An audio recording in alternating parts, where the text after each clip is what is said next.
সীমান্তে red alert থাকলেও বন্ধ নেই বেআইনি অনুপ্রবেশ। আগরতলা রেল স্টেশনে ৩ জন মহিলা সহ ১৬ জন বাংলাদেশিকে গ্রেফতার করে জিআরপি থানার পুলিশ। বেআইনি অনুপ্রবেশের অভিযোগে তাদের গ্রেফতার করা হয়েছে। এতে তাদের সঙ্গে ৩ জন দালালকেও গ্রেফতার করা হয়। বুধবার রেল থানার ওসি তাপস দাস সংবাদ মাধ্যমকে জানান, মঙ্গলবার রাতে ১৬ জন বাংলাদেশিকে সন্দেহভাজন অবস্থায় গ্রেফতার করা হয়। তারা আগরতলা রেল স্টেশনে ঘোরাফেরা করছিল। বেআইনিভাবে তারা সীমান্ত টপকে ত্রিপুরায় প্রবেশ করে। তাদের মধ্যে ৩ জন দালাল আগেও এই মামলায় জড়িত ছিল। এবারও তাদেরকে গ্রেফতার করা হয়। বুধবার তাদেরকে আদালতে তোলা হবে বলে জানান ওসি তাপস দাস।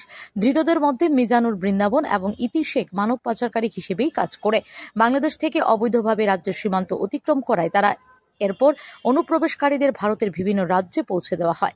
উল্লেখ্য, বাংলাদেশের অস্থিরতার ঘটনাকে কেন্দ্র করে ত্রিপুরার সীমান্তে রেড অ্যালার্ট জারি করে বিএসএফ। রাজ্যের সীমান্তগুলিতেও বাংলাদেশের আনাগোনা দেখে বাড়তি বিএসএফ জওয়ান মোতায়েন করা হয়। বেশ কিছু সীমান্তে টিএসআর বিএসএফ এর সঙ্গে পাহারা দিচ্ছে। এই পরিস্থিতিতে একসঙ্গে ১৬ জন ত্রিপুরায় প্রবেশ করলো। কিভাবে তারা রাজ্যে প্রবেশ করেছে এটাই বড় রহস্য। অনুপ্রবেশ রুখতে বিএসএফ এর ভূমিকাও সন্দেহজনক।